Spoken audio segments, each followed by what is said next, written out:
नमस्ते मेरे प्यारे दोस्तों। सेट प्रैक्टिस करने का मतलब होता है कि एग्जाम के सिलेबस और पैटर्न के आधार पर तैयारी को सटीक और स्ट्रॉन्ग बनाना, साथ में महत्वपूर्ण प्रश्नों का रिवीजन करना जो परीक्षा में बार बार पूछा जाता है। आज इस सेट में भाषा यानी लैंग्वेज हिंदी और अंग्रेजी का प्रैक्टिस करेंगे। इसमें 25 क्वेश्चन इंग्लिश का है और 75 हिंदी का है। दोस्तों इसमें आपको 100 क्वेश्चन में 30 क्वेश्चन मात्र सही करना है, ठीक है, और कोई भी नेगेटिव मार्किंग इसमें नहीं रहेगी, ये ध्यान रखना है। चलिए स्टार्ट करते हैं। पहले इंग्लिश का है 25 क्वेश्चन, उसको देखते हैं। इसमें है कि क्वेश्चन 1 और 2 में सेलेक्ट द करेक्टली स्पेल्ड यानी करेक्ट वर्ड आपको चुनना है।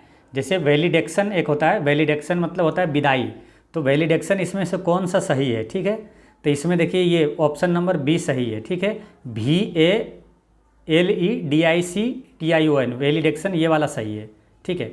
इसे देखिए करेक्टली स्पेल्ड बनाने में आपको हेल्प ऐसे करता है, इसको याद थोड़ा है ना संधि विच्छेद करके याद इसको करिए। जैसे कि जैसे लिखा है ना वैसे याद कीजिए। जैसे VALE वाले DICTION वाले डिक्शन, ऐसे याद करने से करेक्टली स्पेल्ड करने में आपको हेल्प मिलता है।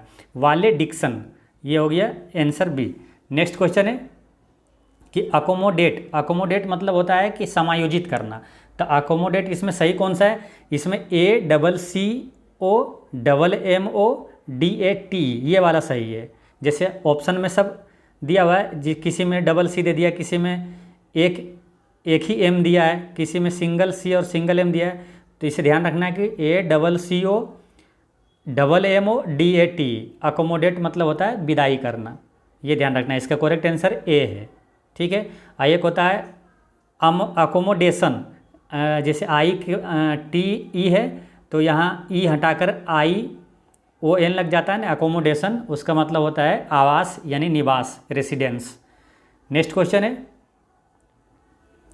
इसमें है कि क्वेश्चन नंबर 3 और 4 में the most logical order of sentence to form a meaning paragraph यानी कि सेंटेंस अरेंजमेंट है, इसको सही अरेंजमेंट करना है।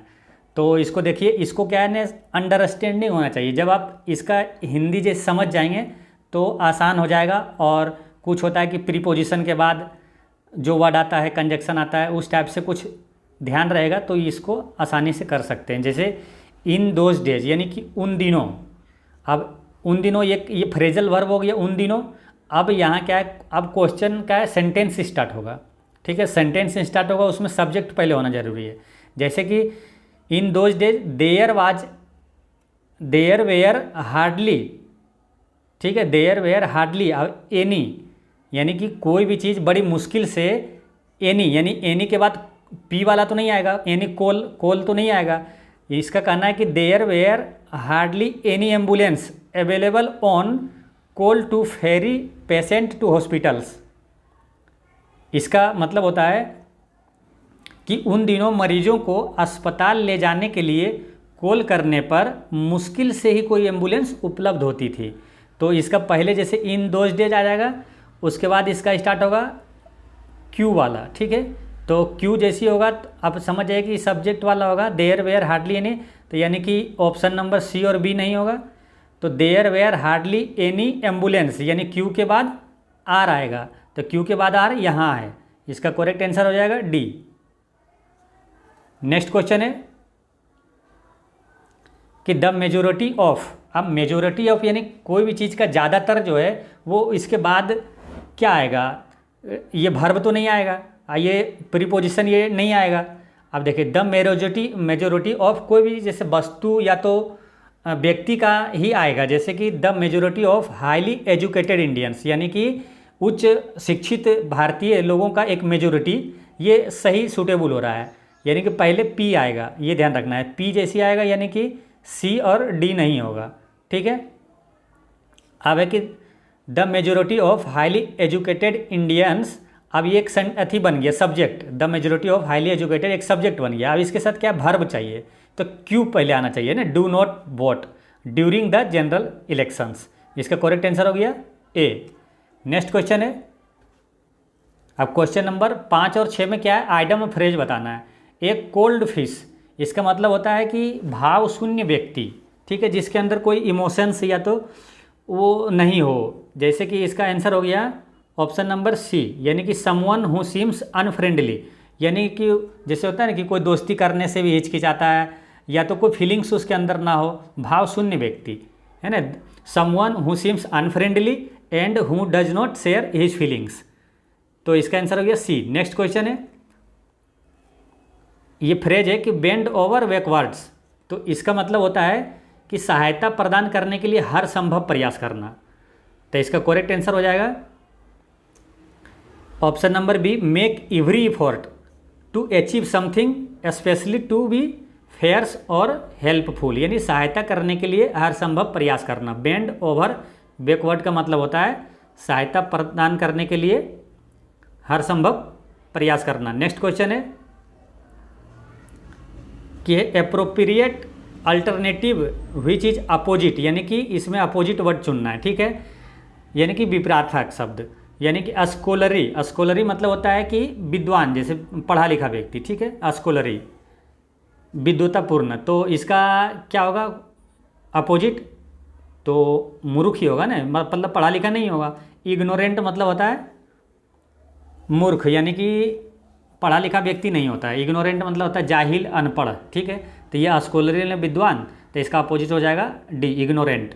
नेक्स्ट क्वेश्चन है कि बेफलिंग, बेफलिंग का मतलब होता है कि विस्मयकारी, यानी समझने योग्य नहीं, ठीक है, समझने योग्य नहीं। तो कंप्रीहेंसल मतलब होता है, कंप्रीहेंसिबल होता है समझने योग्य, सुबोध व्यक्ति, इसका करेक्ट आंसर हो गया ए। नेक्स्ट क्वेश्चन है, क्वेश्चन नंबर 9 में है कि select the appropriate alternative to fill in the blanks, यानी कि खाली स्थान को इन विकल्पों में से भरना है, ठीक है। The mind gives man the ability to understand, think and feel and is the, अब ये क्या है, जैसे कि द माइंड गिव्स, यानी कि क्या, मन जो है ये मनुष्य को एबिलिटी टू अंडरस्टैंड, यानी कि सोचने और महसूस करने की एबिलिटी देता है, ठीक, योग्यता देता है। तो ये है क्या, तो इन्वेंशन है। इन्वेंशन मतलब होता है कि आविष्कार, और इनोवेशन में नवीनीकरण, और टेम्पटेशन मतलब हो गया, टेम्पटेशन का मतलब होता है प्रलोभन, ठीक है। तो और एक मैनिफेस्टेशन है, मैनिफेस्टेशन मतलब होता है अभिव्यक्ति। तो देखिए दिमाग क्या करता है, किसी व्यक्ति को समझने और सोचने, फीलिंग करने की क्षमता देता है, तो वो एक अभिव्यक्ति है, आत्मा की अभिव्यक्ति है ना, मैनिफेस्टेशन ऑफ द सोल, आत्मा की अभिव्यक्ति है। बाकी ये ऑप्शन आप छांट के भी टिक कर सकते हैं। इसके लिए क्या है, वर्ड की जानकारी होना चाहिए, वर्ड मीनिंग जानना जरूरी है।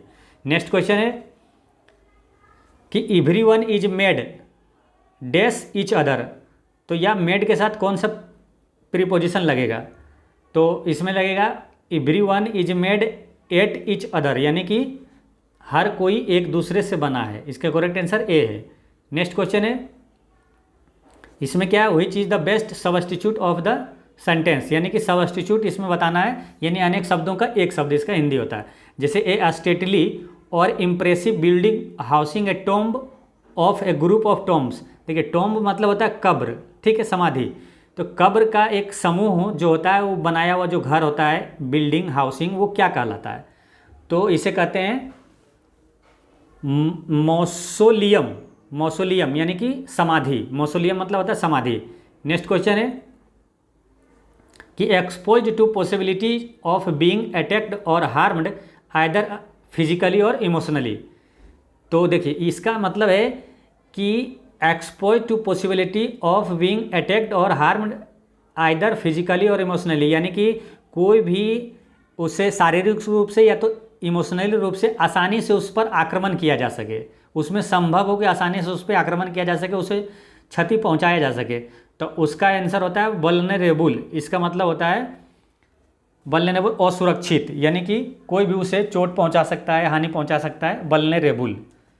नेक्स्ट क्वेश्चन है कि improve the bracketed part of the sentence, यानी कि इस सेंटेंस में जो ब्रैकेट में है ना, इसको इम्प्रूव करना है। अगर ये गलत है तो ऑप्शन में इम्प्रूव करना है, अगर गलत नहीं है तो नो इम्प्रूवमेंट इसका आंसर होता है। अब जैसे there was hardly any traffic and my father told us the history of the place we, आप देखिए यहाँ इज ट्रैकिंग आया, पहला नंबर तो ये अगर वाक्य पास्ट में स्टार्ट हुआ है, ठीक है, पास्ट टेंस में, तो यहाँ इज नहीं लगेगा, ये भी पूरे पास्ट में ही होगा, ठीक है। तो यहाँ इज तो लगेगा नहीं, लगेगा कौन, वाज या तो वेयर वाला लगेगा, ठीक है। अब यहाँ बी है, बी क्या है, प्लुरल है, तो वी प्लुरल है तो इसमें प्लुरल वर्ब इसके साथ लगता है, तो वाज वाला नहीं होगा, ठीक है, वेयर वाला ही होगा। अब वेयर जब लग जाता है तो सिंपल टेंस में वेयर तभी लगता है, वेयर के बाद कोई वर्ब जो है ना वो भी फॉर्म में आता है, यानी कि भी फोर फॉर्म के रूप में आता है, आई एन जी वाला आएगा, तो वी वेयर ट्रेकिंग इसका आंसर हो जाएगा। नेक्स्ट क्वेश्चन है कि you have been a very good girl, तो यू के साथ क्या, यू के साथ हैव लगता है, ठीक है, प्लुरल वर्ब लगता है, तो ये हैज नहीं होगा, इज नहीं होगा, और ये तो पैसिव वॉइस में बीइंग लगता है पैसिव वॉइस में, लेकिन ये सिंपल सेंटेंस है एक्टिव वॉइस में, तो you have been a very good girl ये सही है, इसमें नो इम्प्रूवमेंट की जरूरत है। नेक्स्ट क्वेश्चन है कि कॉमन एरर है, ये एरर बताना है इसमें, कहाँ इस सेंटेंस में एरर है ना। Select the appropriate segment which contains to the error. The British Council has brought the museum of the moon to India, ये ए पार्ट हो गया, पार्ट ए में। अब यहाँ से बी वाला स्टार्ट होता है, तो किस में अगर एरर है तो उसमें ए बी इसी में चूज करना है। तो to mark the last phase of the UK India year of the culture and 70 year of the British Council of the India. अब देखिए ये 70 है ना, एक से ज़्यादा है, तो एक से अधिक के लिए क्या है ना प्लुरल हो जाता है, तो उसके साथ कोई भी प्लुरल नाउन नहीं लगता है। 70 ईयर है तो यहाँ ईयर नहीं ईयर्स होगा, है ना, एस लग जाएगा इसमें, यानी गलत किस पार्ट में है, ऑप्शन सी में है गलती, इसका करेक्ट आंसर हो जाएगा सी। 15 नंबर का सी हो गया। नेक्स्ट क्वेश्चन है कि द बेल रंग while I was brushing my teeth, मतलब इसमें है कि जब मैं मुंह धो रहा था तो उस समय जब घंटी बजी तो मैं उस समय मुंह धो रहा था, ठीक है। तो ये देखिए ये क्या है ना, एक स्ट्रक्चर होता है, ये स्ट्रक्चर होता है कि जैसे पहले होता है सिंपल पास्ट, ठीक है, सिंपल पास्ट प्लस व्हाइल, ठीक है, और फिर आता है पास्ट कंटिन्यूअस, ठीक है, ये स्ट्रक्चर होता है, ठीक है, पास्ट कंटिन्यूअस। तो व्हाइल के बाद ये पास्ट कंटिन्यूअस आया हुआ है, व्हाइल आई वाज ब्रशिंग, तो यहाँ पीछे क्या है ना सिंपल पास्ट आना चाहिए, सिंपल पास्ट, ठीक है। तो सिंपल पास्ट में क्या होता है, द बेल रंग, देखिए रिंग क्या है ना, रिंग मतलब घंटी बजाना होता है ना, तो इसका दूसरा रूप जो होता है ना रेंग होता है, RANG, रेंग होता है। ये तीसरा फॉर्म लगा हुआ है रंग, ये तीसरा फॉर्म है, इसलिए गलत है। पास्ट में क्या है दूसरा फॉर्म लगता है, यानी कि यहाँ रेंग होना चाहिए, RANG, तो इसका करेक्ट आंसर हो गया A, option number A. Next question है कि select the one which best expresses, best expresses मतलब क्या होता है कि साइनो बताना है इसका आपको, ठीक है, मीनिंग में इसका साइनो बताना है। तो डिवोइट मतलब होता है कि वंचित, कोई भी चीज़ से वंचित हो जाना, तो इसका साइनो क्या हो जाएगा, इम्पटी मतलब खाली, वंचित इसका। और नेक्स्ट क्वेश्चन है कि मोनोलिथिक, मोनोलिथिक का मतलब होता है कि अखंड या विशाल, ठीक है, मोनोलिथिक मतलब अखंड या विशाल होता है, तो इसका ह्यूज में होता है विशाल, ये ध्यान रखना है, ह्यूज में बड़ा या विशाल। नेक्स्ट क्वेश्चन है, अब ये क्या है, पैसेज है, ठीक है, मिस अस्पेल्ट वाला है, यानी कि इसमें क्या है कि कहीं कहीं वर्ड है ना नहीं दिया हुआ है, तो उसमें आपको फिल करना है, ठीक है। इसमें लिखा हुआ है blank out the 4 alternatives, correct answer क्या होगा ना, यानी कि 4 विकल्पों में से इसमें करेक्ट आंसर क्या होगा। देखिए इस टाइप के अगर क्वेश्चन आता है ना, तो सबसे पहले पैसेज हो या तो ये मिसस्पेल्ट वाला हो, इसमें नहीं वर्ड रहता है जो, इसमें सबसे पहले आप क्या करिए ना कि इसका आंसर पढ़िए सबके, सबसे पहले इसका जो है ना ऑप्शन, सारे ऑप्शन को एक बार सरसरी निगाहों से देखिए, उसके बाद एक बार सरसरी निगाहों से पैसेज को देखिए, उसके बाद फिर बनाइए। इससे क्या होगा ना, देखिए अगर ऑप्शन को देखेंगे तो आपको एक आइडिया हो जाएगा कि हाँ यही चीज़ ये पैसेज में ये टाइप का दिया हुआ है, इससे बाहर नहीं, एक दिमाग में आइडिया हो जाता है। जैसे एक बार सरसरी निगाहों से none, no, nor, neither, creative, create, creativity, creation, for and nor, neither, music, musician, musical, musically. देखिए इससे एक आइडिया हो गया ना कि पैसेज में म्यूजिक अगर है, यहाँ म्यूजिशियन, म्यूजिकल, म्यूजिक, यानी कि म्यूजिक से संबंधित कुछ ना कुछ है ऑप्शन में, तो उस हिसाब से जब पैसेज पढ़ेंगे तो वो दिमाग में एक आइडिया आ गया हाँ कि म्यूजिक से संबंधित है पैसेज में। फिर सिंस, अंटिल, वेदर, में, अब इसको पैसेज को पढ़ते हैं, एक बार पैसेज को सरसरी निगाहों से पढ़ देना कि what there is reason to worry that the next Shakespeare of Valmiki is being suppressed by social media is also crowd even the we just can't see forest for the trees when so many posting I mean trees seems to take worth die every minute I am certain that some great creative personalities will emerge in art and literature from social media. Instant stars are born via viral postings, but self selection with the best filter to extract the superstars of the ilk of histories of greatest. अब इसको एक बार फिर अब समझ के पढ़ते हैं। देखिए ऑप्शन में, पहला ऑप्शन में क्या है कि नोर और नोर या नाइदर में कुछ एक सेलेक्ट करना है। अब देखिए बट देयर इज, अब but there is no reason आता है। देखिए अब जब आप पढ़ेंगे इंग्लिश जब तो कुछ पढ़ेंगे तो आपको एक आइडिया हो जाता है कि नो रीजन होता है। यहाँ ऐसा नहीं कि नाइदर नीजर या तो नोर नॉन रीजन या तो नोर रीजन होगा, इसमें होगा but there is no reason. इसका आंसर हो जाता है B, no reason. No reason to worry मतलब चिंता करने की कोई बात नहीं है, कोई कारण नहीं है। डेट की द नेक्स्ट शेक्सपियर, अगला जो शेक्सपियर या वाल्मीकि होगा is being suppressed by social media, वो सोशल मीडिया से प्रभावित होगा।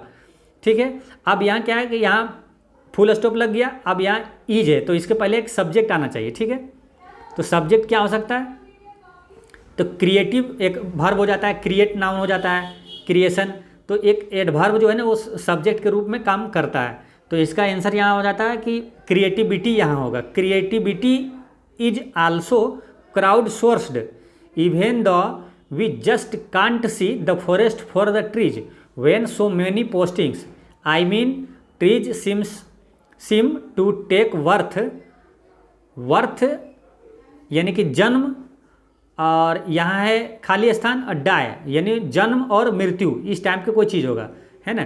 टेक वर्थ, और ऑप्शन में देखते हैं जब एक प्रकार के कोई दो नाउन हो ना तो साथ में हो तो बीच में क्या कंजक्शन लगता है, तो वर्थ एंड डाई होगा, है ना, जन्म और मृत्यु एवरी मिनट। ठीक है, तो यहाँ आंसर हो जाएगा 21 का बी, है ना, birth and die every minute I am certain that some great creative personality will emerge in art and literature। तो एक होता है ना कि कला और संगीत और साहित्य इस प्रकार का होता है ना। आर्ट तो म्यूजिक होगा ना, म्यूजिक सब नाउन लग रहा है। देखिए म्यूजिशियन होता है कोई व्यक्ति हो गया, ठीक है, तो वहाँ यहाँ क्या व्यक्ति तो लगेगा ना कि कोई कला साहित्य इसके बारे में चर्चा हो रही है। ठीक है, तो यहाँ हो जाएगा कि आर्ट म्यूजिक एंड लिटरेचर, इसका करेक्ट आंसर हो गया ए। उसके बाद है from social media instant stars are born via viral postings but self selection does. उसके बाद है ऑप्शन देखिए कि यहाँ क्या लगेगा क्वेश्चन नंबर 23 में कि सिलेक्शन 23 में क्या सिंस वेदर अंटिल मे। अब देखिए मे के बाद यहाँ क्या आया, देखिए बी आया है, तो मे भी होता है, कभी भी आप सुने होंगे मे भी मतलब हो सकता है। कोई कुछ पूछता है ना कल एग्जाम होगा कि नहीं तो कोई बोलता है मे भी मतलब हो भी सकता है, तो यहाँ अंटिल लगेगा नहीं। वेदर भी ऐसा होता नहीं है, सिंस भी, सिंस के साथ भी नहीं आता है, मे के साथ भी आता है, ये ध्यान रखना। यानी कि 23 नंबर में मे भी मतलब हो भी सकता है कि बेस्ट फिल्टर, यहाँ पहले आंसर हो जाएगा इसका डी, तो इसके कि best filter to extract the super stars of ilk of history greatest. तो इसका हो गया। एक बार क्या है इसको आप PDF है ना टेलीग्राम पे डाल देंगे, फिर एक बार आप आराम से देख लीजिएगा। नेक्स्ट क्वेश्चन है कि change the given sentence into indirect speech. Indirect speech में बदलना है इसे, ठीक है। तो इसमें है कि is it snowing see asked. तो देखिए जब पहला नंबर ये होता है कि इनडायरेक्ट स्पीच में बदलना है ना, तो ये जो इंट्रोगेटिव सेंटेंस से शुरू होता है ना तो उसमें क्या होता है सी आस्क्ड है ना, तो ये पास्ट में सी आस्क्ड, ठीक है। तो इंट्रोगेटिव में जब शुरू होता है ना इज MR से तो उसमें इफ़ या वेदर जरूर लगता है, ये ध्यान रखना है। जैसे सी आस्क्ड है तो ये तो ऑप्शन में होगा ही पहले सी आस्क्ड, जैसे ऑप्शन बी में है, और जैसे बी में जैसे आ गया यानी कि ए आंसर इसका नहीं होगा और बी नहीं होगा, ठीक है। ये पास्ट में तो पास्ट में ही रहता है सी आस्क्ड इफ़ या वेदर, यानी कि अभी बचा हुआ है बी और डी। ऑप्शन छांट के भी आसानी से होता है, कभी अगर भूल भी गए ना ऑप्शन छांट के भी मार सकते हैं आप, है ना। तो बी और डी में होगा, ठीक है। द इफ़ या वेदर इसमें है। अब है क्या है कि इज इट स्नोइंग है, तो इज का है ना वाज में बदलता है। इसमें क्या होता है डायरेक्ट इनडायरेक्ट स्पीच में is am are was were में बदलता है, ठीक है। तो ये यहाँ डी में दिया है द स्नो हेज, तो ये भी नहीं होगा। तो बी नंबर में होगा कि C asked if it was snowing, ये होगा सही आंसर। नेक्स्ट क्वेश्चन है कि select the correct passive of the given sentence. इसको ये एक्टिव में दिया हुआ और पैसिव में बदलना है। तो पैसिव में बदलते हैं तो कैसे बदलते हैं, जैसे एक्टिव में ही एट पिज़्ज़ा है, तो पैसिव में बदलते हैं तो क्या होता है ना कि ऑब्जेक्ट सब्जेक्ट बन जाता है, यानी पिज़्ज़ा जो है वो सब्जेक्ट बनेगा पहले। और जैसे कि यहाँ एट है, वर्ब का दूसरा रूप है, तो वर्ब का दूसरा रूप में क्या होता है कि वाज वेयर में बदलता है, ठीक। वाज वेयर उसको लगाएंगे और उसके बाद V3 लग जाता है। तो पहले तो पिज़्ज़ा आएगा, पिज़्ज़ा वाज, ठीक है। तो इसका आंसर देखिए यहाँ बी में पिज़्ज़ा वाज, और एट का हो जाएगा इटेन, वर्ब का तीसरा रूप लग जाता है।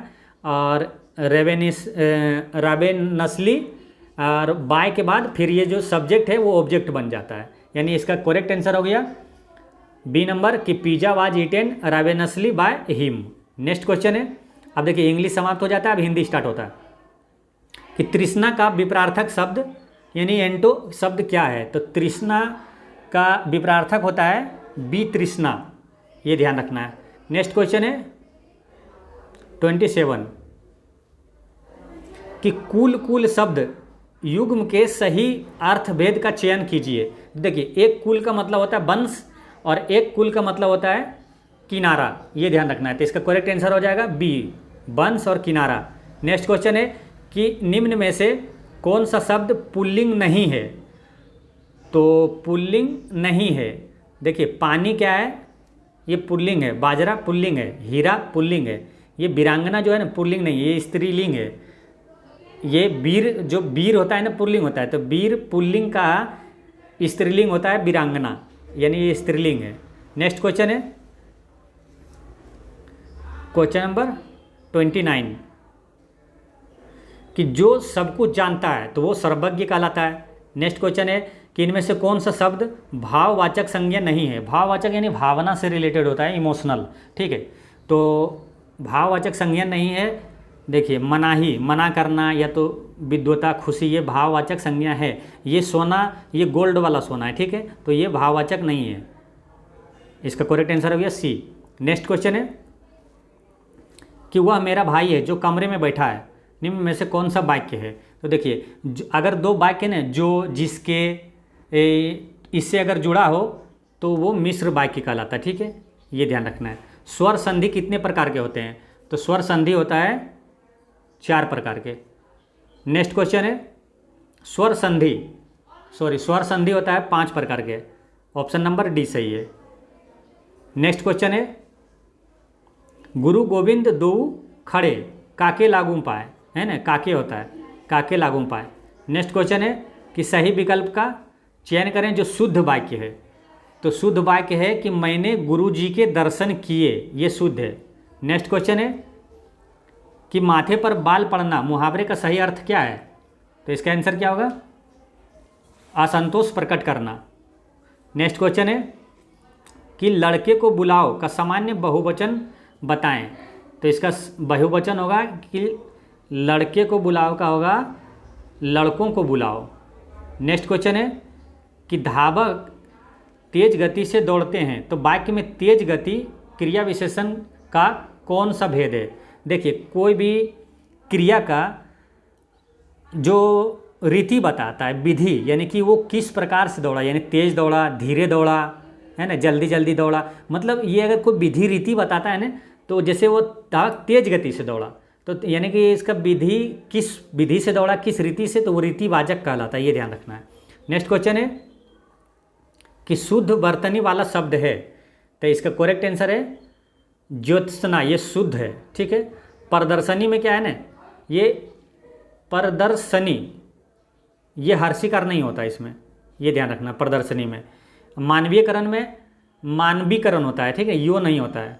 और नुपुर में जो है दुर्घुकार होता है 9 में, ये सही होता है, यानी कि इसमें सिर्फ ये सही है यहाँ। आविर्भाव का पर्यायवाची है, तो इसका करेक्ट आंसर है उद्भव। नेक्स्ट क्वेश्चन है धनहीन में कौन सा समास है, तो इसका करेक्ट आंसर है तत्पुरुष समास है। आगे है कि कौन सा वाक्य अशुद्ध है, तो देखिए प्याज तीखा होता है, ये शुद्ध है। आप इतनी देर में क्यों आए, ये भी सही है, कोई दिक्कत नहीं है। प्रत्येक श्रमिक को 2 रुपये मिले, ये भी सही है। इस बात का स्पष्टीकरण करना आवश्यक है, इसमें जो करना है ना ये सुपरफ्लुअस है, ये इसकी ज़रूरत नहीं है। इसमें सिंपल होता है इस बात का स्पष्टीकरण आवश्यक है, तो करना यहाँ नहीं होना चाहिए, ये अशुद्ध है। नेक्स्ट क्वेश्चन है कि राम की गाय बहुत काली है, वाक्य में काली शब्द क्या है, तो इसका करेक्ट आंसर है विशेषण है, यानी विशेषता बतला रहा है, काली है, उजला है, ये विशेषण है। नेक्स्ट क्वेश्चन है कि बच्चा अखबार पढ़ रहा है, यह किस प्रकार का वाक्य है, तो स्वकर्मक वाक्य है। नेक्स्ट क्वेश्चन है कि सदैव शब्द में कौन सी संधि है, तो इसका करेक्ट आंसर है वृद्धि संधि है सदैव में। और आगे है कि अधिकृत शब्द का विलोम है, तो इसका करेक्ट आंसर है अनधिकृत। देखिए यहाँ ध्यान देना है, अनाधिकृत नहीं होता है, अधिकृत का विलोम जो होता है वो अनधिकृत होता है, ध्यान रखना है। नेक्स्ट क्वेश्चन है कि अम्बुज अम्बुधि शब्द का जो सही अर्थ क्या है, तो इसका करेक्ट आंसर है अम्बुज का मतलब होता है कमल और अम्बुधि का मतलब होता है सागर, इसका करेक्ट आंसर है ए। नेक्स्ट क्वेश्चन है कि जो एक स्थान पर टिक कर नहीं रहता वो वाक्य के लिए एक शब्द कौन सा है, तो इसका करेक्ट आंसर है ऑप्शन नंबर सी, यायावार कहलाता है वो। नेक्स्ट क्वेश्चन है कि निम्नलिखित में से बर्तनी की दृष्टि से शुद्ध शब्द कौन सा है, तो शुद्ध है आनुषंगिक, ये आनुषंगिक जो सही है, बाकी जो आनुषंगिक है वो गलत लिखा हुआ है।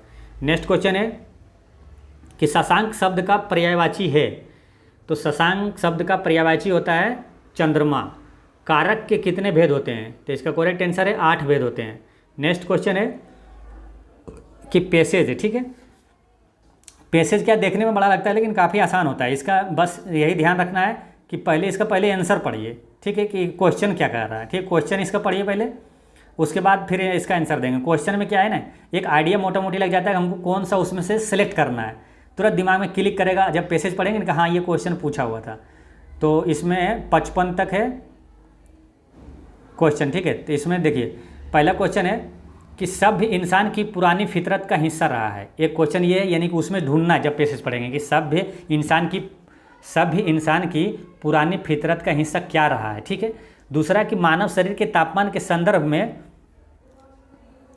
सही कथन चुनिए, मानव शरीर के तापमान के बारे में है, ये क्वेश्चन हो गया। और सामाजिक और शारीरिक प्रक्रियाओं के पैमाने से दिक्कत कब आती है, सामाजिक और शारीरिक प्रक्रियाओं के पैमाने से दिक्कत कब आती है, तो दिक्कत के बारे में एक बार वहाँ देखेंगे।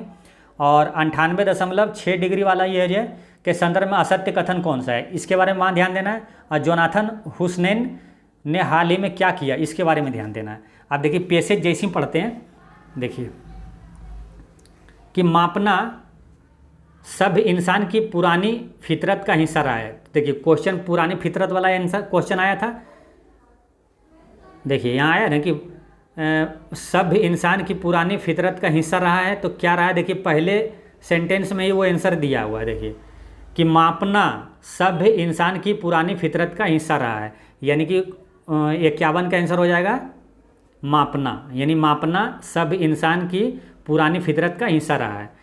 अब देखिए अब ये हो गया इसका कहानी खत्म। अब इसका ध्यान देना कि मानव शरीर के तापमान वाला, ठीक है ना। अब आगे पढ़िए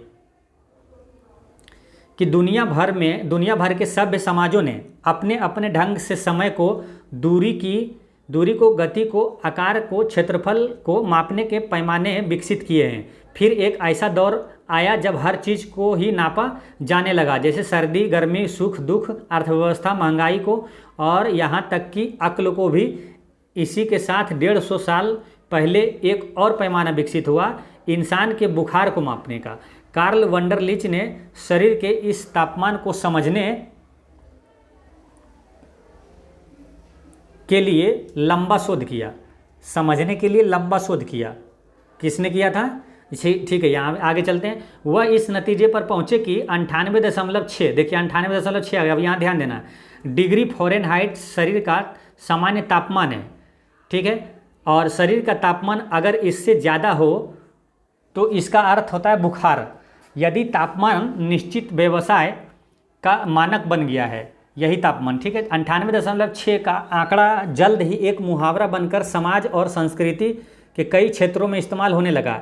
इसी के नाम पर एक गीत बना। देखिए 98.6 जो ये डिग्री वाला था सेल्सियस तापमान नापने, लेकिन इसके इतना प्रचलित हो गया कि इसी के नाम पर एक गीत बना, एक उपन्यास लिखा गया और एक सर्वाइवल गाइड आई, और दुनिया के कई देशों में FM चैनल खुले। अब चलते हैं कि 98.6 वाला में आंसर क्वेश्चन में चलते हैं। वो क्वेश्चन क्या है, देखिए 54 में है कि 98.6 संदर्भ में असत्य कथन कौन सा है। तो देखिए इस नाम से दुनिया के कई देशों में FM चैनल खुले थे, ये अभी पैसेज में था। और एक सर्वाइवल गाइड आई, ये भी था। और 98.6 नाम के एक गीत भी बना, ये भी था। इस नाम की कहानी लिखी गई, ये नहीं था। उपन्यास भले है लेकिन कहानी लिखी गई, ये नहीं था। इसका आंसर हो जाता है C 54 का। अब आगे चलते हैं, फिर पढ़ते हैं। उन्होंने पाया कि उन्होंने पाया कि हमारे शरीर का तापमान सुबह के वक्त थोड़ा कम होता है और शाम तक थोड़ा सा बढ़ जाता है। इसके अलावा पुरुषों के मुकाबले महिलाओं के तापमान, शरीर का तापमान मामूली से ज़्यादा होता है, और बड़ों के मुकाबले बच्चों का थोड़ा सा ज़्यादा होता है। देखिए ये क्वेश्चन पूछा गया था, पुरुष के बारे में और महिला के बारे में तापमान पूछा गया है। यहाँ ये ध्यान रखना है, बड़ों के मुकाबले बच्चों का थोड़ा सा तापमान ज़्यादा होता है। चलिए क्वेश्चन में देखते हैं। देखिए मानव शरीर का तापमान के बारे में यहाँ पूछा है ना। देखिए बड़ों के मुकाबले बच्चों का तापमान थोड़ा सा ज़्यादा होता है, ये है ऑप्शन में पैसेज में, तो इसका आंसर हो गया A। अब चलते फिर पढ़ते हैं एक बार।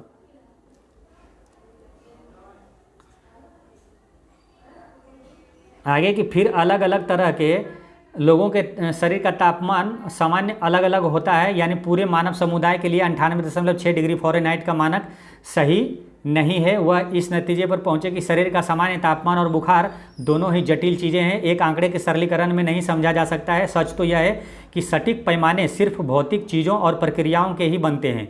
सामाजिक और शारीरिक प्रक्रियाओं के पैमाने सिर्फ सांकेतिक होते हैं, इनमें उनके उतार चढ़ाव की थाह भर पाई जा सकती है ना। दिक्कत तो तब आती है जब इसे हम जड़ मानक मान लेते हैं। देखिए दिक्कत वाला एक क्वेश्चन आया था, दिक्कत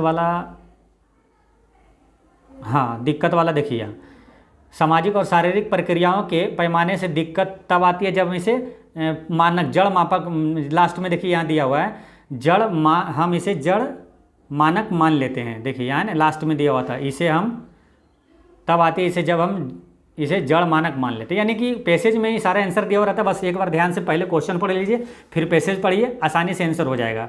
अब लास्ट आपका एक बच गया था कि जोनाथन हुसैन ने, तो जोनाथन हुसैन ने हाल ही में क्या किया था, एक गीत बनाया, एक उपन्यास लिखा, एक लंबा शोध किया, देखिए ये सब चीज़ नहीं किया था, एक लंबा शोध किया था। ये शुरुआत में ही दिया हुआ था एक जगह, है ना, एक लंबा शोध किया था। देखिए यहाँ दिया हुआ है ना, एक लंबा शोध किया था, तो इसका आंसर हो जाता है जोनाथन हुसैन ने एक लंबा शोध किया। तो इस तरह से पांचों का आंसर हो गया। अब है क्वेश्चन नंबर 56 में है कि कंजूसी से ध्यान व्यय करने वाला के लिए एक शब्द है। कंजूसी से ध्यान व्यय करने वाले को कहा जाता है कृपण कहा जाता है, ठीक है। लेकिन जो कम खर्च करता है ना उसे कहा जाता है मितव्ययी, ये ध्यान रखना है। कंजूसी से धन व्यय जो करता है उसे कृपण कहा जाता है। नेक्स्ट क्वेश्चन है कि राजा सेवक को कंबल देता है, वाक्य में रेखांकित पद में कौन सा कारक है। तो इसका करेक्ट आंसर है संप्रदान कारक है।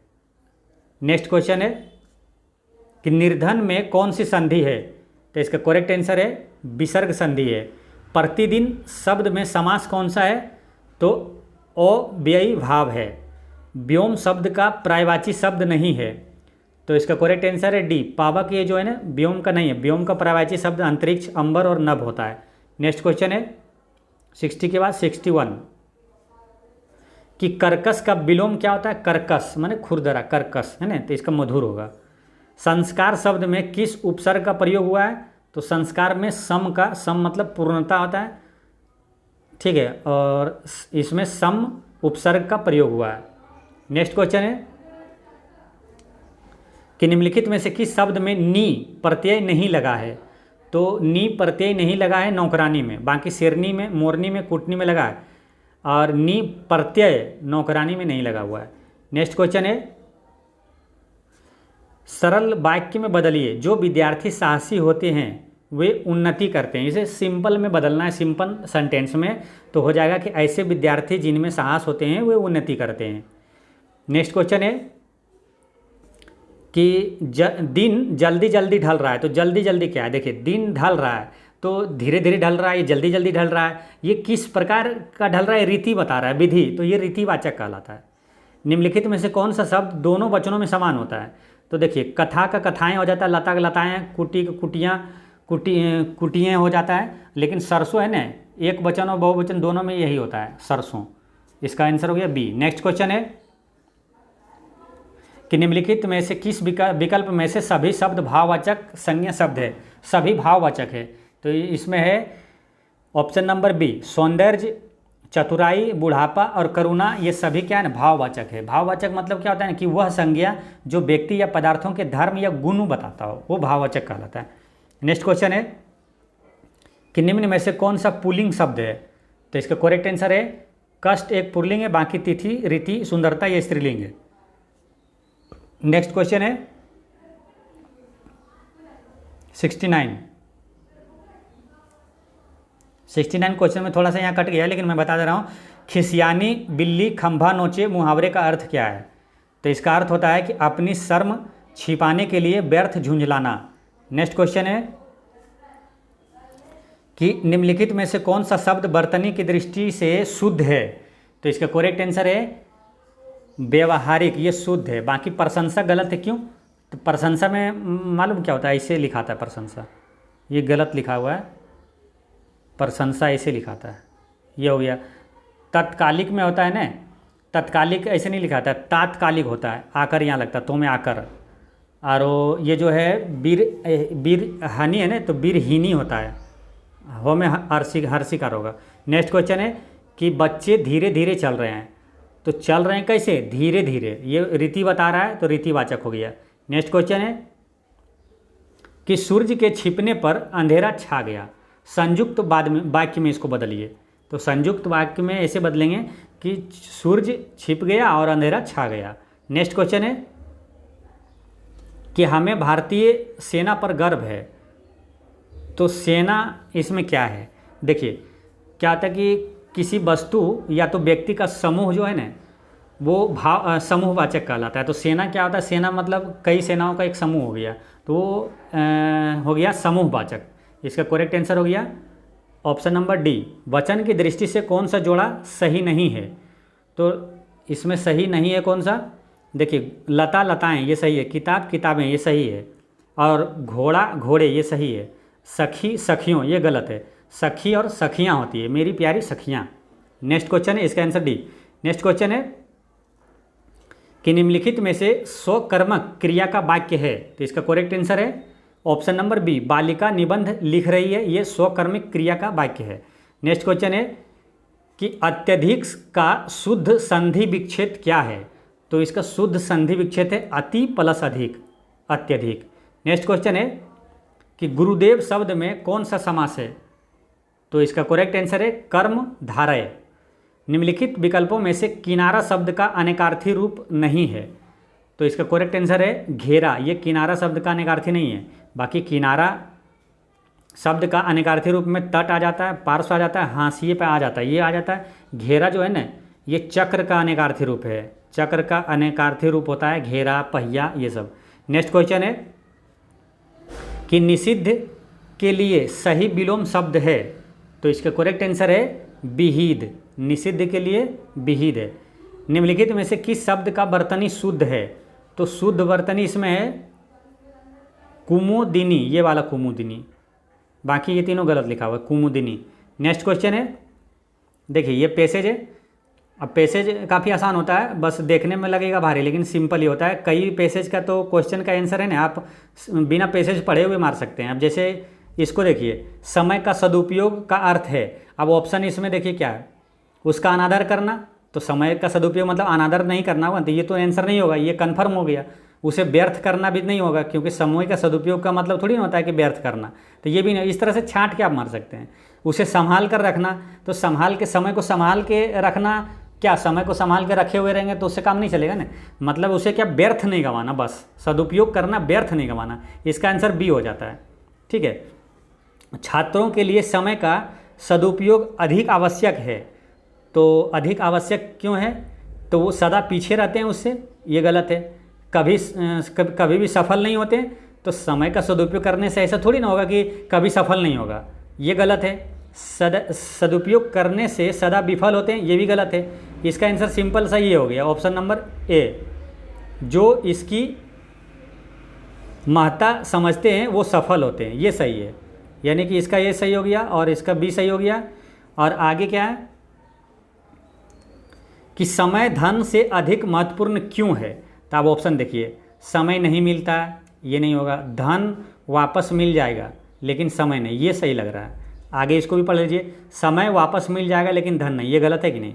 और बहुत मेहनत से मिलता है, ये भी गलत है। ये लाइन बहुत सही है कि धन वापस मिल जाएगा लेकिन समय अगर एक बार चला गया तो वो नहीं मिलता है, तो ऑप्शन नंबर सी सही हो गया। नेक्स्ट क्वेश्चन है कि कौन सा विकल्प सजगना का पर्यायवाची नहीं है, तो देखिए सजगना मतलब सजगना अलर्ट, अलर्ट कौन है, देखिए सतर्क, ये पर्यायवाची मतलब साइनो, ठीक है, समानार्थक शब्द। तो अलर्ट का क्या हो गया, सतर्क, ये सही है। चौकन्ना रहना, ये भी सही है। होशियार रहना, ये भी सही है। ये प्रमाद, ये नहीं है, ये पर्यायवाची। और इस अनुच्छेद का सबसे उपयुक्त शीर्षक क्या है, तो इसको आप पैसेज पढ़िएगा तभी इसका आंसर बता सकते हैं। तो एक पैसेज, चलिए पैसेज तो आप पढ़ लीजिएगा, मैं टेलीग्राम पे डाल दूंगा, लेकिन फिर भी मैं पढ़ दे रहा हूँ एक बार, इसमें आंसर भी सब मिल जाएगा। देखिए बड़ा करके पढ़ते हैं ना,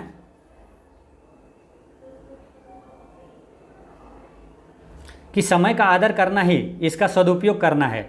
देखिए जो आंसर आपको लगेगा कि पैसेज पढ़ने से ही मिलेगा तो पैसेज पढ़ लेना है, कोई बड़ी बात नहीं है। समय का आदर करना ही उसका सदुपयोग करना है। जो व्यक्ति समय की सही कीमत जान लेता है वही जीवन में सफलता प्राप्त कर पाता है। यह धन से भी अधिक महत्वपूर्ण है। धन खोने पर वापस पाया जा सकता है परंतु बीता हुआ समय नहीं लौटाया जा सकता है। छात्रों के जीवन में इसका अधिक महत्व है। जो छात्र इस उम्र में समय की कद्र करना सीख जाते हैं वह भविष्य में तरक्की की ऊंचाइयों को छू लेते हैं। चाणक्य, गांधी जी, अशोक आदि ने समय का सदुपयोग कर अपने पैरों के निशान छोड़ गए। जीवन का प्रत्येक क्षण भविष्य का निर्माता है। जो लोग इसके महत्व को नहीं समझ पाते हैं केवल हाथ मलते रह जाते हैं। हम चाहे विश्राम कर लें परंतु समय कभी विश्राम नहीं करता। समय के प्रति सजगता मानव जीवन के लिए उपयोगी है। अतः छात्रों के समय की कीमत पहचान कर इसका सार्थक उपयोग करना चाहिए। देखिए इसमें शीर्षक सिंपल समझ में आ गया कि समय के बारे में मैंने इसमें दिया हुआ है और छात्र के बारे में दिया हुआ है, तो इसका शीर्षक आराम से निकाल सकते हैं। ऑप्शन देखिए, एक क्वेश्चन ये छूटा था कि इस अनुच्छेद का सबसे उपयुक्त शीर्षक क्या है, तो जीवन और समय नहीं। छात्र जीवन, सिंपल छात्र जीवन, ये भी शीर्षक अच्छा नहीं है। अनुपयोग, ये भी सही नहीं। देखिए सही ये है, छात्र जीवन और समय, ये सही है। चलिए नेक्स्ट क्वेश्चन है कि कौन सा शब्द ऐहिक शब्द का विलोम है, तो इसका करेक्ट आंसर है परलौकिक। ऐहिक का विलोम होता है परलौकिक। कौन सा लहर का पर्यायवाची नहीं है, तो इसका करेक्ट आंसर है दुकुल, ये लहर का पर्यायवाची नहीं है। बाकी बीची, हिलोर, तरंग ये लहर का पर्यायवाची है। नेक्स्ट क्वेश्चन है कि खग जाने खग ही की भाषा, इसका अर्थ क्या है, तो इसका आंसर क्या होगा, इसका करेक्ट आंसर है ऑप्शन नंबर बी, खग जाने खग ही की भाषा, मतलब समान प्रवृत्ति वाले ही एक दूसरे को सराहते हैं। नेक्स्ट क्वेश्चन है कि निम्न में से कौन सा शब्द वर्तनी की दृष्टि से अशुद्ध शब्द है, तो इसका करेक्ट आंसर है आषाढ़ ये अशुद्ध है, बाकी आध्यात्मिक सही है, अमावस्या सही है, बिरहिनी ये सही लिखा हुआ है। आषाढ़ में देखिए ये आषाढ़ ऐसे लिखा जाएगा, ये मूर्धन स्व आएगा और हो ये आषाढ़ है, ये कि ये सो नहीं रहेगा। नेक्स्ट क्वेश्चन है 89 के बाद 90। निम्नलिखित में से किस वाक्य में भविष्य काल है? देखिए मैं पुस्तक पढ़ने वाला था, ये था यानी पास्ट टेंस में आ गया, भूतकाल में। मैं आपका आभारी हूँ, ये वर्तमान में आ गया। मैंने एक पेड़ काट लिया, ये भी भूतकाल में चला गया। मैं आपकी प्रतीक्षा करूँगा, ये भविष्य के लिए है। इसका करेक्ट आंसर डी हो गया। नेक्स्ट क्वेश्चन है कि वह नौकर नहीं आया, वाक्य में वह कौन सा विशेषण है? तो इसका करेक्ट आंसर है सार्वनामिक विशेषण है, सर्वनाम विशेषण है। नेक्स्ट क्वेश्चन है निम्नलिखित में से कौन सा शब्द उभयलिंगी है? यानी कि उभयलिंगी यानी कि स्त्रीलिंग और पुल्लिंग दोनों में वो यूज होता है, तो वो होता है डॉक्टर। इसका करेक्ट आंसर है डॉक्टर। बाकी विद्वान का, ये विद्वान है पुल्लिंग है, ठीक है, ये उभयलिंगी नहीं है, पुल्लिंग है, इसलिए कि विद्वान का होता है विदुषी, स्त्रीलिंग होता है विदुषी। गायक का स्त्रीलिंग होता है गायिका, और अभिनेत्री स्त्रीलिंग है, इसका पुल्लिंग होता है अभिनेता। नेक्स्ट क्वेश्चन है कि बधू का बहुवचन क्या होगा? तो इसका करेक्ट आंसर है बधुएं। हे राम तुम कहाँ हो, वाक्य में कौन सा कारक है? तो इसका करेक्ट आंसर है ऑप्शन नंबर सी, संबोधन कारक है। देखिए कोई वाक्य में अगर किसी को संबोधन किया जाता है या किसी को पुकारा जाता है, वो संबोधन कारक वाक्य होता है। नेक्स्ट क्वेश्चन है कर्मधारय समास का उदाहरण है? तो इसका करेक्ट आंसर है श्वेत पत्र। भाषा किस धातु से बना है? तो ये बना था, भाष एक संस्कृत शब्द है, उसी से बना था भाषा, इसका मतलब होता है बोलना। नेक्स्ट क्वेश्चन है कि रहीमन पानी राखिए बिनु पानी सब सुन, अब पानी गए न उबरे मोती मानुष चुन। तो इसमें कौन सा अलंकार है? तो इसका करेक्ट आंसर है श्लेष अलंकार है। नेक्स्ट क्वेश्चन है कि तत्सम तद्भव में कौन सा विकल्प अशुद्ध है? तो कौन सा विकल्प अशुद्ध है? तो इसका करेक्ट आंसर है चक्षु आँख, ये अशुद्ध है। बाकी नृत्य नाच ये तत्सम और तद्भव में ये सही है। श्रृंगार श्रृंगार ये सही है। दही दधी और दही ये सही है। और चक्षु और जो आँख है ये इसलिए गलत है कि यहाँ अक्षी होता तो सही होता, अक्षी और आँख होता है।